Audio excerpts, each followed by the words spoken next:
Hello, everybody, and welcome to episode 55 of the Capitalist Corner. I am your host, Mark Pellegrino, and also the chairman of the American Capitalist Party, along with my co-host and vice chair of the American Capitalist Party, Michael Liebowitz. And you got it right. You got it right. Episode 55. You got it right. I got it right. I did. And nice. What's so funny about the last time I got it wrong was we just discussed it 3 seconds before.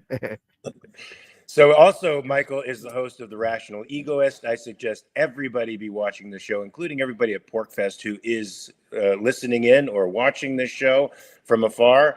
Rational Egoist is a show that will make you smarter watching it. Any announcements with respect to The Rational Egoist that you want to put out here? Yes. I'm hoping tomorrow, but if not tomorrow, then Friday, we have an episode coming out with the former president of the Foundation for Economic Education. It is all about the Great Depression, its cause, its end, what went on during it. Very, very good interview. Lawrence Reed, great guy. So I'm hoping, depending on when I get home tonight, I'm hoping to get that up. It'll be up either tomorrow or Friday. I'm suspecting he's not going to take the party line that we learned in state-run schools that Roosevelt saved capitalism with the. That would be a big no. Okay. All right. So that's what most people think. And most people think what happened in the Depression was rampant speculation and greed drove the stock market to collapse. The federal government came in an attempt to relieve the problem. And we have the New Deal as a result of it. And apparently it saved us. Not quite, as some of those histories will say, actually World War II saved us. Somehow wars saved us from depressions. They're economically viable, I guess, to these folks who teach this stuff in school. But you're going to find out that is wrong. All of it is wrong. And you're going to rethink what happened in the Great Depression. And that's going to make you rethink your political philosophy and many of your premises. Mike, you're at Porcfest right now. Are you winning friends and influencing people? Yes, I've had it's a really nice time. I mean, you run in David Friedman's just walking around, so that's great. There's a car coming up behind me. You can hear. The weather has been abysmal. I think maybe Ariana and yourself did that on purpose. Maybe arranged for the weather to be drab like this because it's been raining. But it's still great. I got wet, but we slept in the tent and you can hear the rain coming down. That's a great experience, the heavy rain. Yesterday, I'm talking to these kids, young guys. I shouldn't say kids, they're in their 20s. And, I'm sitting with them, we're talking, very smart young men. And one of them, I said, "Hey, what's your name?" And he tells me his name. And it's this guy. He used to be like I don't know what his position was with the Foundation for Economic Education, Patrick Carroll, I think his name. And he said it. I'm like, geez, I've been trying to find your email to interview you, for a long time now, young guy. So about the future of liberty, that sort of thing. And just happened to be sitting next to him yesterday. So that was great. We exchanged information. Hopefully I'll get him on the show soon. And hopefully he'll donate and become a member of the Capitalist. That would be fantastic. Subby is doing his level best to get people to come over here. He's the opening question is, "Hey, you a fan of Supernatural?" So because if you are, you go over to the booth over there, and Mark Pellegrino played Lucifer. He's over there. So I don't know that I'm making friends in the libertarian community. Oftentimes I get like, "Oh, I used to love you on Supernatural, but now, these are libertarians talking, but now you're a frickin', and they fill their tweets with expletives." Well, and, I'll ask you live, why the hell not? But one of the things when I speak today is that the American Capitalist Party, we are for strong national defense, non-interventionism.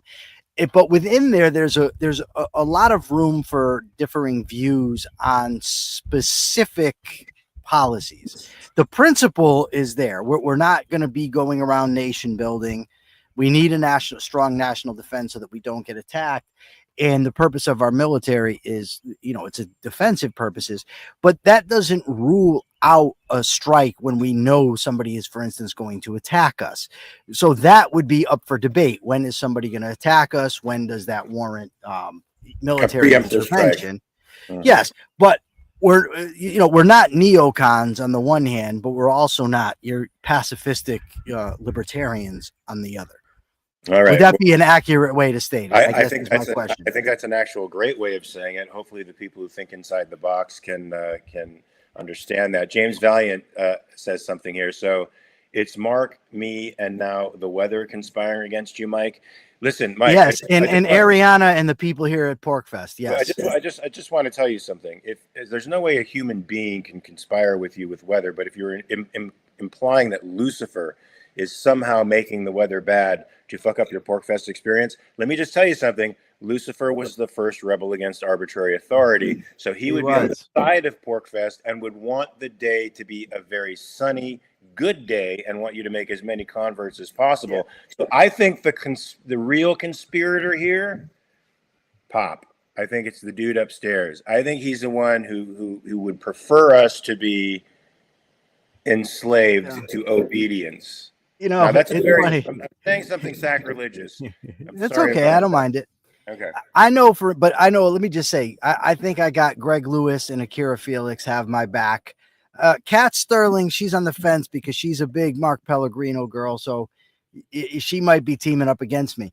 But this little kid's walking around yesterday and he's got this doll. So he comes to me and he says, here, rub the bottom of the doll. And if it hums, that means you have good luck. That this is a good way to find out whether you have good luck. I said, kid, I don't need your doll. I know that I've had bad luck my whole life. I'm pretty sure. Yeah. So he tells me, no, but just try. I said, okay, I'll try it. I rubbed it. Sure enough, the thing didn't hum. I said, I told you. Well, that would get in my head. Luckily, it doesn't get into your head, because I remember fondly that you were prepared to open the case that Annabelle was trapped in and let Annabelle out of its cage. And now, for people who don't know what Annabelle is, I would whip that doll around by its hair. I would not care one bit. So people who don't know what Annabelle is, it's apparently a possessed doll. They've done a couple of movies about it. It doesn't look anything like the doll that you've seen in the movies. It's actually a Raggedy Ann doll. Yeah. Looks very benign, but it's trapped now in a case that it has like holy water around it and holy sigils, and it's blessed by a priest, and it can't be touched. And there's actually a sign that says "Do not touch," and there's a guard in place at the display so that nobody goes up there and touches it. And Michael was brave enough to want to do it. I had to actually hold him back physically. Yeah, they actually will throw you out. They have rules that you can't even harass this thing. Like, you can't call it names, nothing. You can't bother it. I don't know if that's for the lore or if they really believe it. I know they had a priest walking around and whatnot. But remember when we first got there it was at the paranormal conference in Gettysburg. When we first got there, the guy outside told us, no, you cannot harass Annabelle. And he also told us that there was a guy that went and started a fight with her, evidently, and he crashed his car on the way home. And, so I told them, I don't know who I told. I told somebody. How is that possible? She's contained in a sigil protected cage. I don't know. I guess that she can extend herself outside. But the problem with that is, had I gotten into a car accident within 6 months of this, then somebody can say, oh, that's because you were screwing with Annabelle. Right. So the thing is a joke. I would take that little doll. They got all kinds of stuff lined up that's supposed to be possessed. I'll whip all that stuff around. It's all phony baloney. How people can even believe in that nonsense is beyond me. It's a doll. It's such a stupid doll that when they made the movie, they couldn't even use the real doll because no one would be scared of it. They had to concoct this other doll, which, by the way, nobody would ever buy for their kid. Exactly. Who would buy the Annabelle doll in the movie for their kid? Bring it home and say, honey, I got you this doll. Look at it. A thing that looks like it's going to eat your face. Never in a million years. Well, look, folks, what you're learning about the Capitalist Party right now is that we are not subject to superstition. We are. Well, one of us isn't anyway. We, as in both of us, are not subject to superstition. I, however, will not touch Annabelle. So MD20 wants to know, Mark. He says, how does the military stay innovated without the military industrial complex? I cannot answer that question because the military industrial complex is not a specifically defined term. So I don't know exactly what you mean. Well, it's also a term that's automatically a smear. It's right. a conspiratorial term on its face. But yes, And by the way, it's not that I don't believe. When I hear military industrial complex, I think of people who have a vested interest financially in the military. We just had a waiver, but in the military, in specific things. For instance, I don't remember how many years ago, but they were considering closing the naval base here in Groton, Connecticut. And our local representatives were out there bitching that, well, this is going to take jobs away. Well, I got news for you. The purpose of the Navy is not to give jobs, right? It's to help fight and win war, to defend the country. So that to me would be a clear example of military industrial complex. So if we actually, I think there's a strong argument to be made that if we actually got rid of that sort of thing and left the military to doing what it's supposed to be, it would actually be far more efficient and far more effective. In other words, it would be the military making choices as opposed to congressmen attempting to up the GDPs of their states and trying to use the federal government in order to do that. That's right. Definitely something that we should be talking about, and that may eliminate the problem with the military industrial complex. That's a good question because we certainly need an army, a standing army in today's world, and we need one that is more advanced and more lethal than everyone else around it, so that we know that our American citizens are protected and safe from the bad actors in the world. And as Washington, I think, suggested, being prepared for war is the surest path to peace. People don't fuck with you if they think you're strong and capable. They just don't. In Washington, also strongly advised about getting involved in foreign entanglements. I think that it's important. I think that you keep those two principles in mind, and we're in a far better position. We would be in a far better position today than what we already are. No Eisenhower fan. I just revised our foreign policy paper. You should read it and give me your perspective on it when you get back from Porcfest, because I definitely included that as I want to say a maxim, a proper maxim for the United States government to follow. Well, the news here is a little bit disturbing, and I thought this was going to happen several weeks ago when Trump told ICE that they needed to up the numbers of deportations. Now, once you start doing something like that, then you're automatically contradicting the original policy, which was to only deport criminals and gang members and people engaged in criminal activity in the United States. When you're saying up the numbers, it becomes a numbers game, and all the law enforcement has to do is fulfill those numbers, irrespective of what the quote unquote illegal immigrant is doing. And of course, this is happening now. So now they are starting to invade schools, workplaces, farms. They're actually trying to take down people who have been working, and paying taxes for years, but happen to be here illegally, and pooling them in with these quote unquote criminals and gang members and nefarious actors that they originally said they were going to go for first. Now, we knew this was going to escalate to this. It's escalated immediately, and partly because of this part of the MAGA wing, the xenophobic part of the MAGA wing, that has two or three specific agendas that drive their entire support for Trump.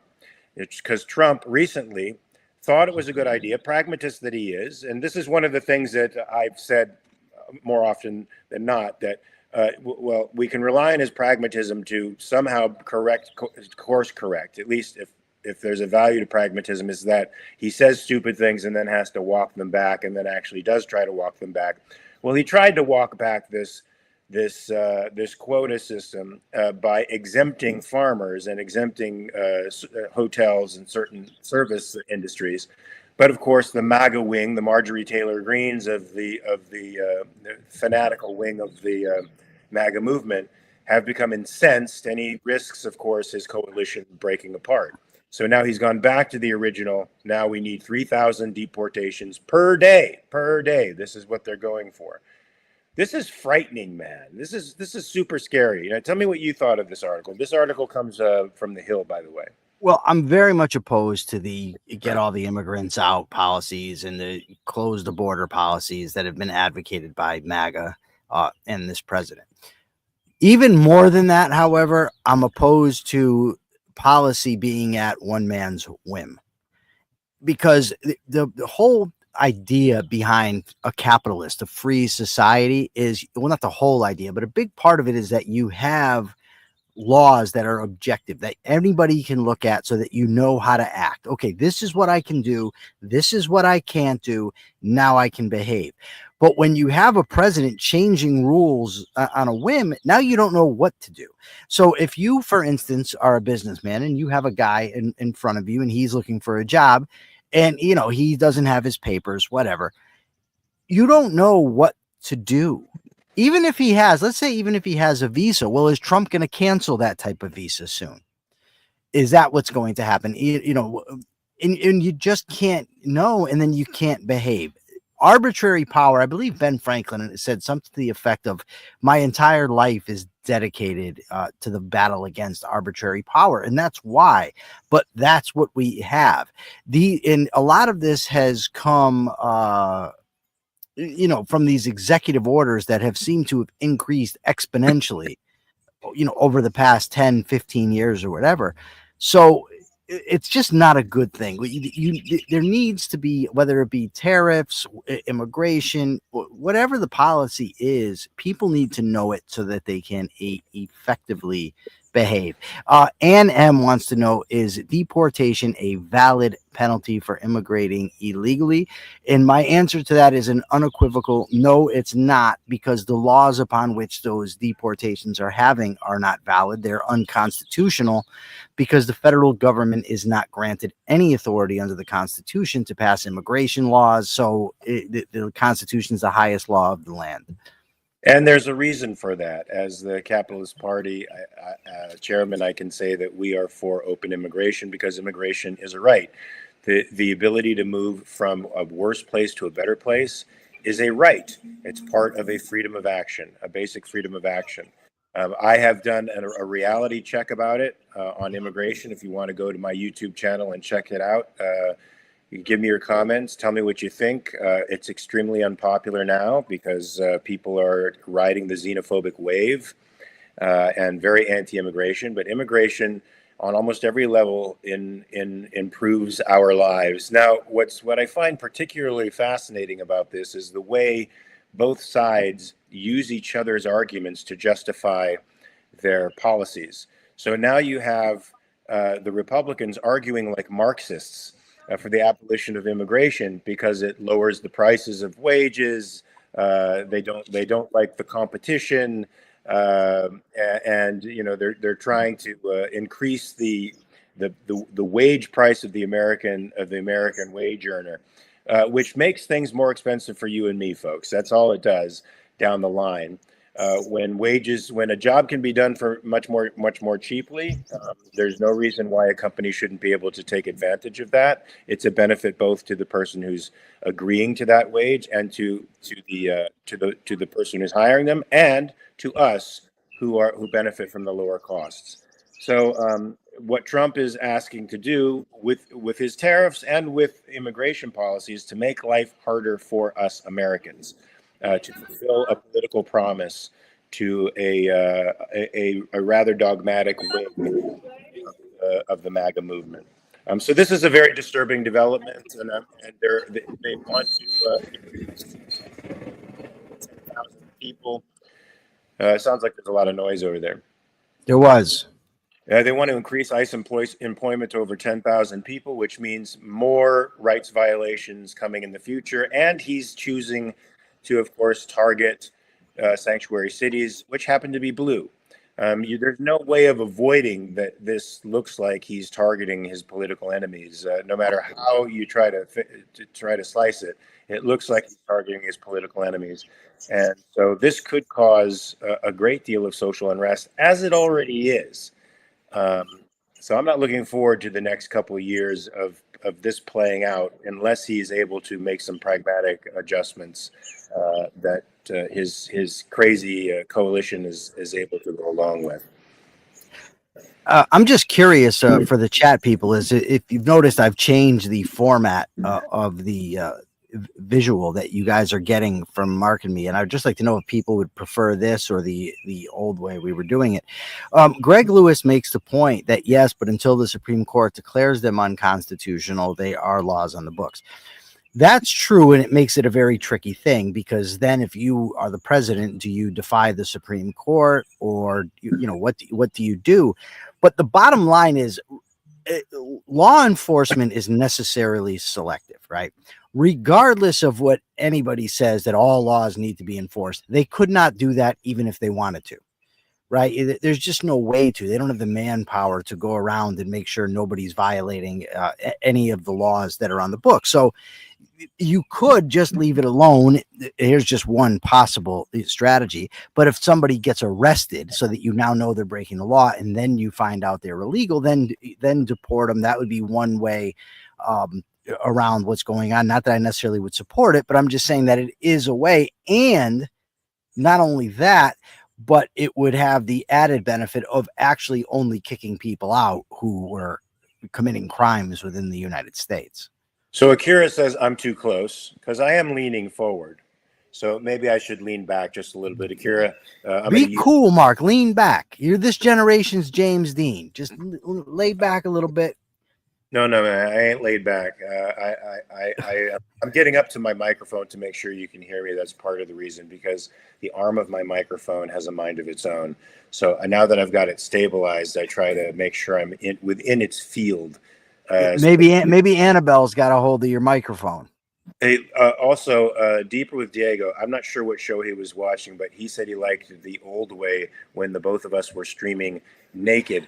No, that's when you were sleeping, Diego. That's what you were dreaming about. That was not reality. I'm sorry. I hate to disappoint. I thought you did an OnlyFans show without me, and I felt a little hurt by that, to be honest with you. Or maybe you did an AI version of me. I'm afraid that if I were to do an OnlyFans, I wouldn't get much traffic to the station. Surprise! It depends on what you offered on OnlyFans. Ian Gilmore says, "Didn't James Dean die at 24?" Yes, he died. Yes, he did. But he was the pinnacle of cool. He was the rebel without a cause. Yes. Well, as Marlon Brando said, James Dean is wearing my last year's T-shirt, driving my last year's motorcycle. He was a great actor. I have to say, if you watch East of Eden, you'll see some extraordinary work from James Dean. Except what about Giant? You didn't like him in Giant? Loved Giant. Rebel Without a Cause. The opening scene is quite silly, but the rest of it, he's very good in comparison to everybody else. Especially, you can see that. It's like when you watch Montgomery Clift, it's like when you watch Marlon Brando, you watch James Dean, you see someone who's doing something very different than everybody else in the picture. They have an authenticity. There's no presentationalism to their work. It's all organic. And that was, except for maybe Paul Muni, that was a very new phenomenon to occur in the 50s and in the 60s. Just watch. You want to see a great performance, watch Red River with Monty Clift, and the great star. Monty? Did you just call him Monty? That's right. I called him Monty. What are you folks in Hollywood all just have a very informal in the way you address each other?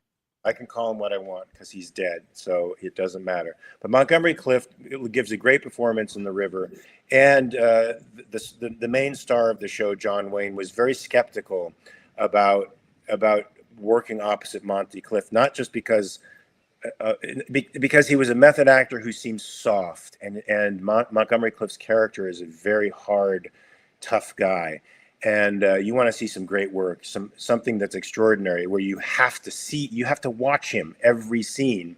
Watch that movie, and you'll see what real acting is all about. And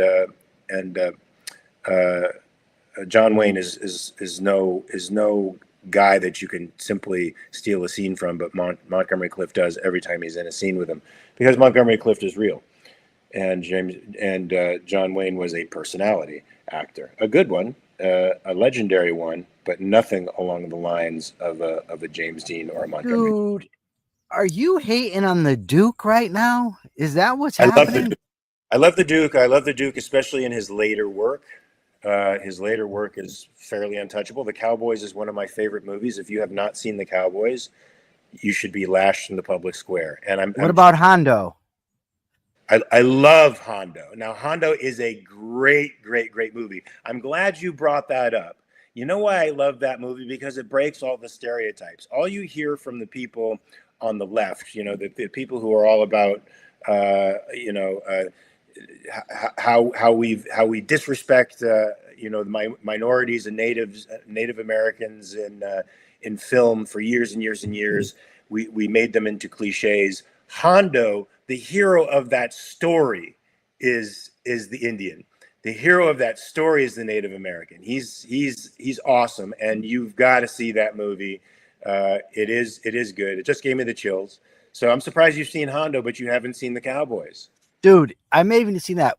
We had grit television in prison, so I didn't have cable, but once they had the when they changed over from analog to digital, we were able to get some new stations from the sky or whatever, however that works. But so I had Grit TV, movies, Channel 35.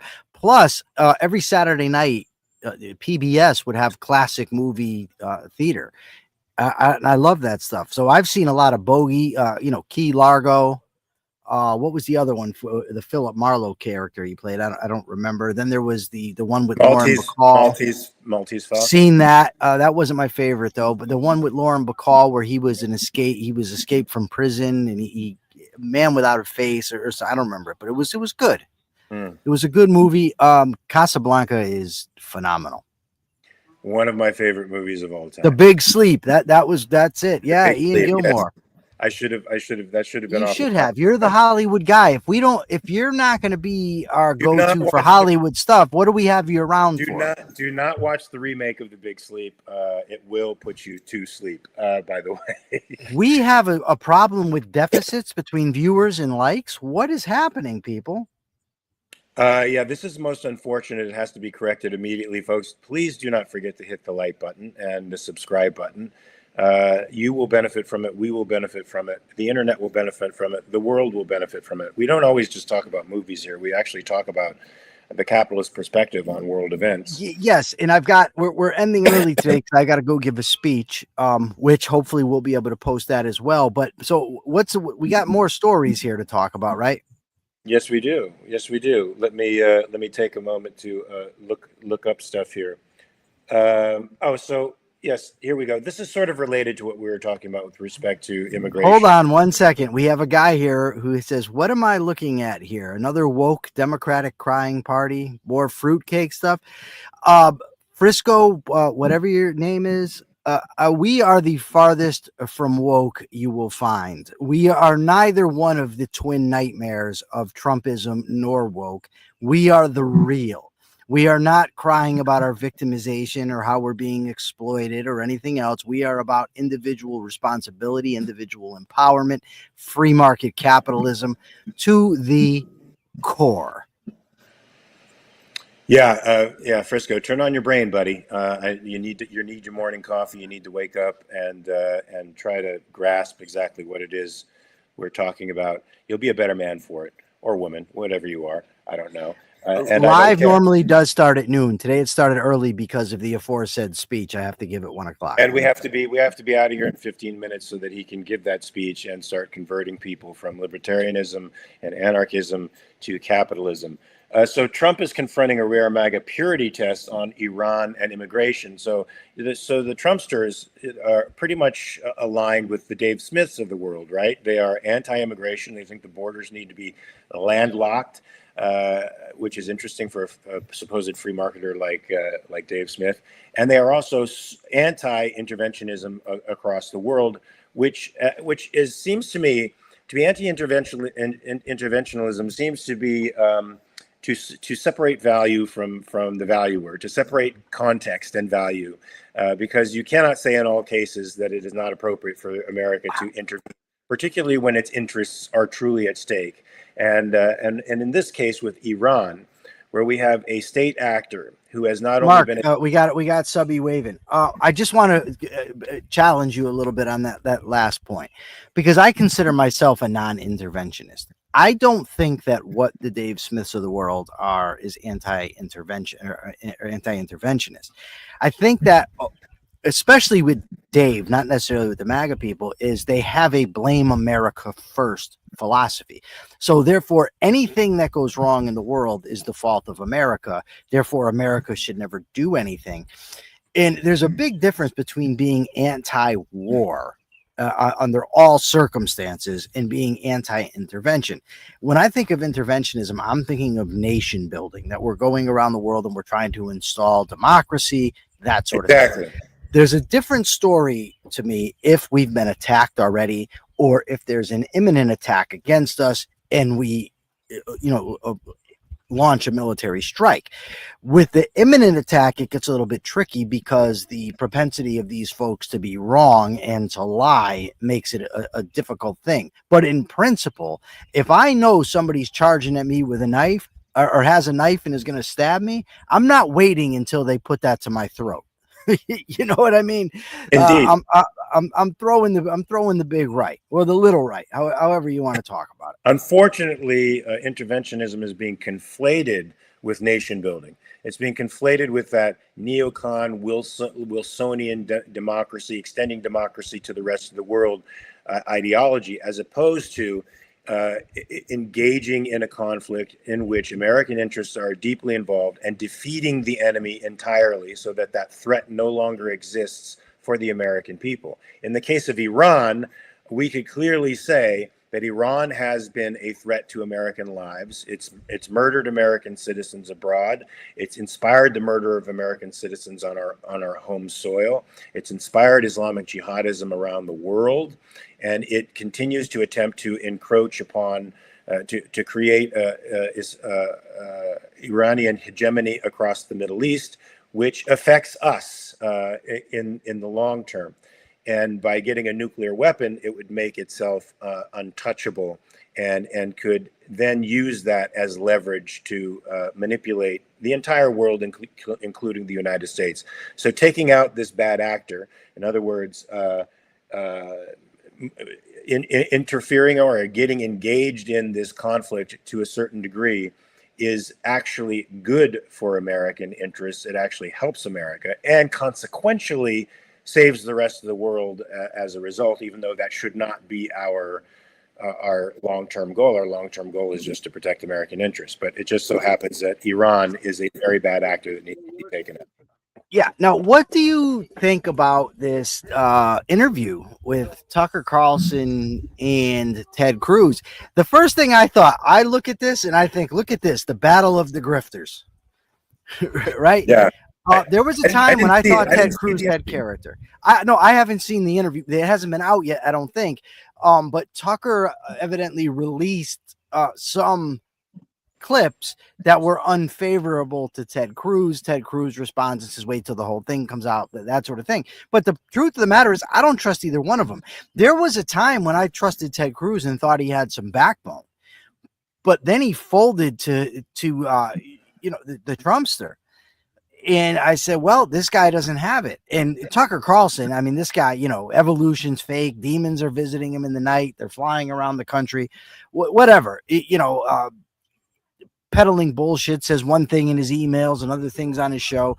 So to me, these are just two people that are grifting, but their particular grift now evidently finds them on opposite sides of this issue, which to me it's interesting.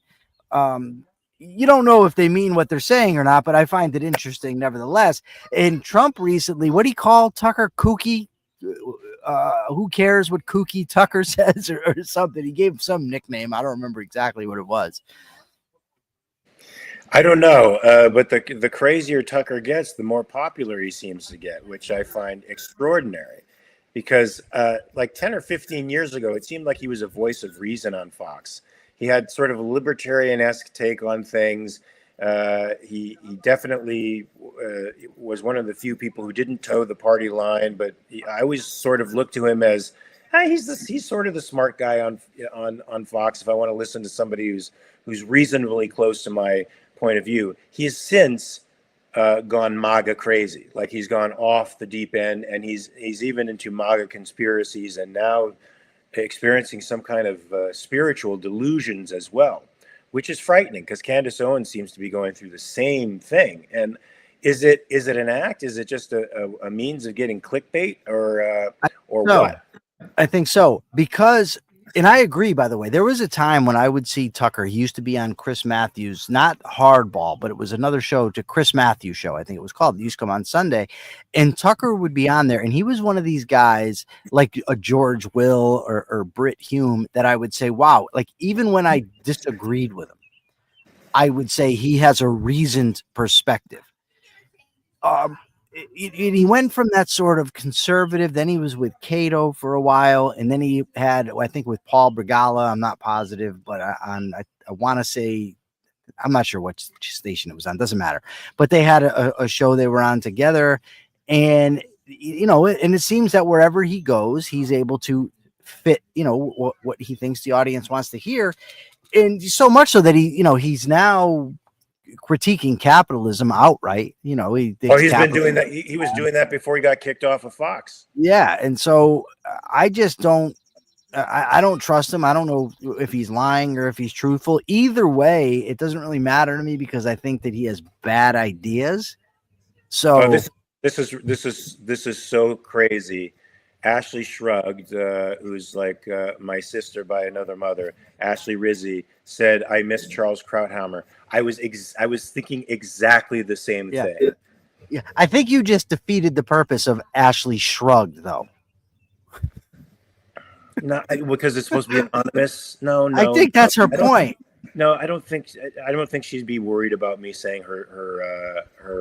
Well, I'm just saying, I don't know. She says, "Hey, homie," so evidently she's not upset about it. So we'll roll with it. She doesn't hide. She's not a hider. She's not a commie, for crying out loud. Commies hide. Capitalists are straight out in the open. We tell the truth and we say it like it is. Speaking of which, we only have a couple more minutes here before you have to give the capitalist thought of the day before we depart. Yes. The blue-collar wages under Trump posts largest increase in almost 60 years. Now, none of this seems to be associated with more production, however, which I find interesting because I always thought wages and wages increasing were a result of increasing production and or cutting costs in the industries. But it seems to be the result of other things which don't seem so healthy. Do you want to comment on this, or is this just me thinking this? I'm sorry. I just saw something very disturbing on my phone that I will be discussing with you later. So I did not hear what you had to say. I apologize. You need me to travel over there to Porcfest? No, I can just tell you once we go off the air and we can figure out what approach to take. But what was your question anyway, Mark? I apologize. So apparently, according to the Epoch Times, wages under the Trump post the largest increase in almost 60 years. But I didn't see anything in the article that implied the increase in wages as a result of an increase in productivity. Now, I always thought that wages rose as a result of increased productivity. But apparently it's because, of course, they're taking migrants away who work for more cheaply. And there are other factors that are involved in the reason for the wage hikes.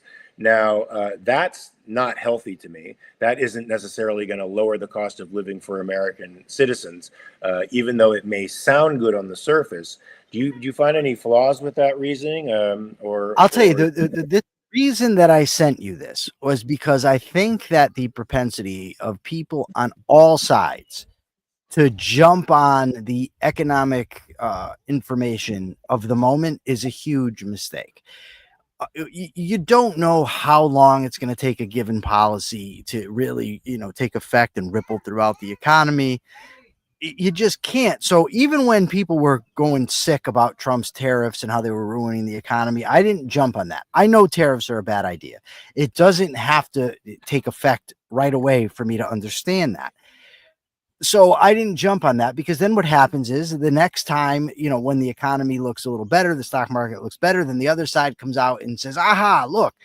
What it reminds me of is people watching sports games. And I've never done this, I've never, while watching a sports game with my team playing, talk trash at halftime, because you don't know what's going to occur in the second half. So their Epoch Times is very, they're pro-Trump, and I'm guessing that the Trumpsters are out there beating their chest. Look how good this information is. They're doing the same thing. They're doing the same thing with tariffs and claiming, look, they said it was going to depress the economy. Yes, even though the predictions were for later in the summer, right? They said that the tariffs haven't kicked in yet. So it's we haven't seen the results of it. I don't do that. I'm reminded of a great Kenny Rogers song. Don't count your money. What does he say? Amen. Don't count your money while you're sitting at the table, right? There's time enough to count when the dealing's done. That's true. I think that's very, very wise advice for people on all sides of the political spectrum. Before you give us the capitalist thought of the day, Deeper with Diego says, who calls a sport sports game? What is that? You called a sports game? Yeah, sports games. What would I say? If I said games, I could be referring to checkers or chess. If I said, I guess you could say when watching sports, I suppose you could say that. So maybe he's got me there. Either way, I can use language however I want. I'm for free speech. That's right. This is your show. You can do whatever. Well, it's our show. I'll say this: it's my show. Like, I'm going to pull a Trump when things are going good. Like today, I've been watching the views and we've been getting a lot. Today, it's my show. Right now, if next week, if tomorrow we're getting 20 or so views, I'm going to be looking at Mark like, what'd you do, dude? What happened? That's the way to do it, man. That's the way Trump influences the culture in real time. All right, so you got to give us your capitalist thought of the day before you split. My capitalist thought of the day is specifically American Capitalist Party related. We are a party heavily influenced by the philosophy of Ayn Rand, although we are not strictly objectivist. We are consistently for individual rights and individual freedom. We believe in protecting intellectual property. We are not anarchists. And we are for a strong national defense. We are not for foreign adventurism. We are not for nation building. But if you fuck around, you will find out. Amen to that. Yeah, Frisco. We are a party of strength, not a party of weakness. We are the anti-fragile folks. And a party that believes in the power of the individuals of this country and everywhere. Indeed. So Frisco, take that home. Bake it in your pie and eat it, my friend. So and send me a piece. Yeah. Are we going to be on the 9 a.m. 12? Yeah, everything's back to normal tomorrow. Yes. All right. So back to normal, folks. 9 a.m. Pacific, 12 p.m. Eastern. You will see us here at the Capitalist Corner. Tomorrow is Thursday. Oh, I got to address this, Mark. I got to address this. Agolf Twitler says Adam Smith, the father of capitalism, gave a strong critique of wealth inequality. Read Wealth of Nations. I'm guessing by your name, you're in your 20s, which means that I probably read The Wealth of Nations more than once before you were even born. Adam Smith, say he's the father of capitalism. He is not. He did not invent capitalism. There were also great economists before him. Jacques Turgot was alive around his time. We can go back to the Spanish scholastics. We can look at Richard Cantillon. I do respect Adam Smith and like him a lot, but he set economics off on a very bad foot by saying that labor was the source of value and that labor determines value. So you came in, you tried to give us a cheap shot, but Junior, I hate to tell you, you can't beat me in a debate on Adam Smith. All right, I'm going to give my speech. That's the way to put your foot on the neck of the youngster and let him know his place. He probably didn't realize that he just got owned, but he will when he gets older. All right, we'll see you guys same bad time, same bad place tomorrow. All right, and have fun at Porcfest, man. I will. Take care, folks. Peace.